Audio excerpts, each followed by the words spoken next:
The Tigris River ran black. Not from oil, not from ash, from ink. Scholars watching from the walls said you could walk across the water on the pages of manuscripts. 400,000 books gone in 3 days. But here's the part nobody talks about. One man had already packed the chest. He'd been waiting for someone to come. And on the night Baghdad fell, 10 men came out that same river. This is what happened between those two moments. Baghdad, February 1258, the greatest city on earth. 1 million people, 500 years of knowledge, the House of Wisdom, the largest library ever built, sitting at the center of it all.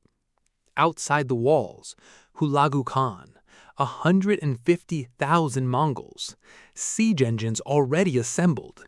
The city has 72 hours left. 10 Navy SEALs arrive at hour 48. Not to save Baghdad. Baghdad cannot be saved, and they know it. So their mission has two parts. Extract the most irreplaceable manuscripts from the House of Wisdom before the Mongols burn it, and eliminate the siege commander running the breach. Buy the city 1 extra day. Here's the question that actually matters. Can 10 men change history, even when they can't stop it? 10 men, each one chosen for a specific reason. Tigris leads. 17 years of operations in Arabic-speaking countries. He's never lost a man on an extraction mission. Tung speaks classical Arabic, not modern Arabic, the version spoken in 12th century Baghdad.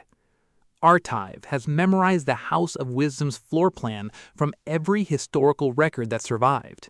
He knows exactly where the irreplaceable scrolls are kept. The rest are water. Current and tide are combat swimmers.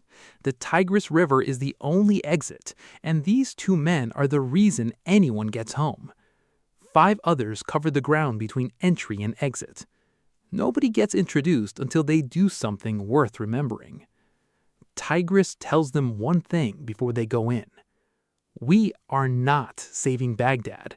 We are saving what Baghdad knew. Entry is through the river. Rebreathers on. No bubbles, no sound. They surface inside the city's irrigation channel at 2 a.m., a gap too small for Mongol patrol boats. 12 meters of dark water. Then, Baghdad. Now, the city above them is already grieving. Citizens moving valuables, merchants breaking up shops, and inside the House of Wisdom, scholars arguing about which books matter most, because they know they can't carry everything. Tung moves the team through the back streets, speaking classical Arabic to anyone who looks twice. They reach the House of Wisdom before dawn. Archive takes one look at the east wing and starts moving. Inside the vault, an elderly scholar named Ibrahim is sitting beside a sealed wooden chest. He looks up at Archive, calmly. I knew someone would come, he says. I've been ready for 3 days. Archive gets on the radio.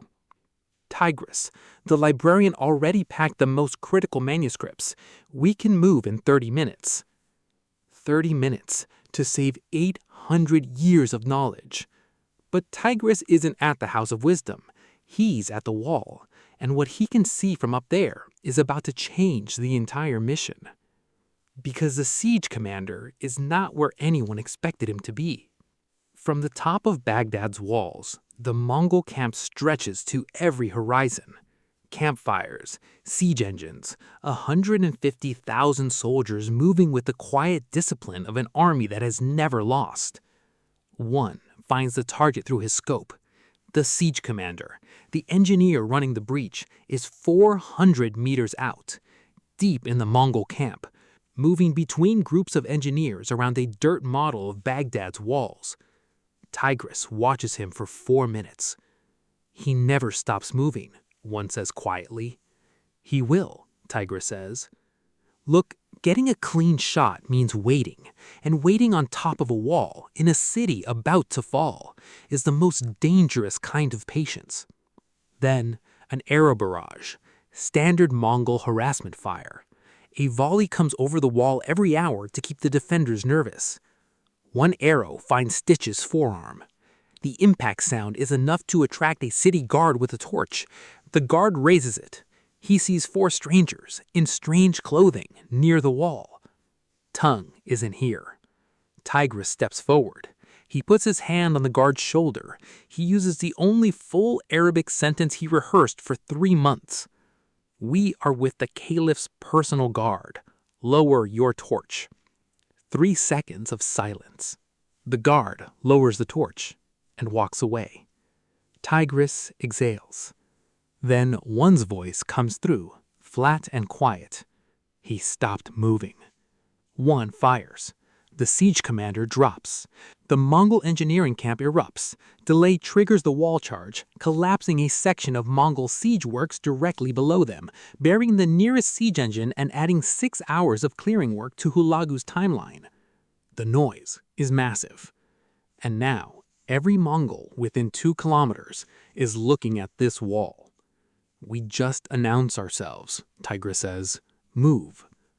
They have the manuscripts, they have the kill, but Mongol scouts are already inside Baghdad, and they're heading directly towards the House of Wisdom. 5 Mongol scouts, already inside Baghdad through a compromised gate, moving fast through the back streets towards the explosion. Ghost launches 4 microdrones, the size of birds, into the alley ahead of the scouts. Light and sound. Disorientation, not lethal, but enough to buy 3 minutes. 3 minutes is all they need. Archive and Tongue carry Ibrahim's chest down to the irrigation channel. 20 kilograms, 800 years of knowledge.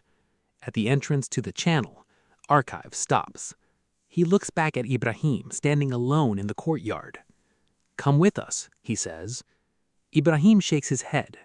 He looks at the thousands of books they can't take, shelves disappearing in every direction into the dark. "Someone must stay," he says, "to remember what was here." Archive has no answer for that. They go into the water. 10 men, 1 chest. The Tigris takes them downstream, in silence. Above the water, Baghdad is falling. They can't see it, but they feel it, vibrations through the river as the siege engines find their rhythm. Current takes point. Tide covers the rear. Between them, the chest moves through the dark water without touching the bottom. The walls hold 1 extra day, because the commander is gone. 22 hours, not 24, but close. They surface 3 kilometers south. Signal goes up. They're moving within 40 minutes. Tigris looks back once at the orange sky above Baghdad. 1 million people losing everything. He doesn't look back again. 3 days later, Tigris reads the debrief. 847 manuscripts recovered. Confirmed authentic. Mission classified. At the bottom of the report, a historian has added 1 line. The House of Wisdom contained an estimated 400,000 manuscripts. 847 were recovered. That is 0.002% of what was lost. Tigris folds the paper. Inside the chest, between 2 scrolls, Archive found a letter from Ibrahim. 4 words. "You came. That is enough." And here's the part that stays with you. The manuscripts they saved, several contain knowledge that European science wouldn't independently rediscover for another 200 years. Nobody knows what was in the rest, because it went into the river, and ink does not survive water. 10 men went into Baghdad with 2 objectives. They completed both. Baghdad still fell. That's what winning looks like sometimes. Now look, this is a fictional what-if. The Mongol sack of Baghdad in 1258 was real. The House of Wisdom was real. What was lost in that river, we'll never fully know. One question for the comments. If you could recover one thing from the House of Wisdom, what would it be? Like the video, subscribe for the next mission. See you in the next one.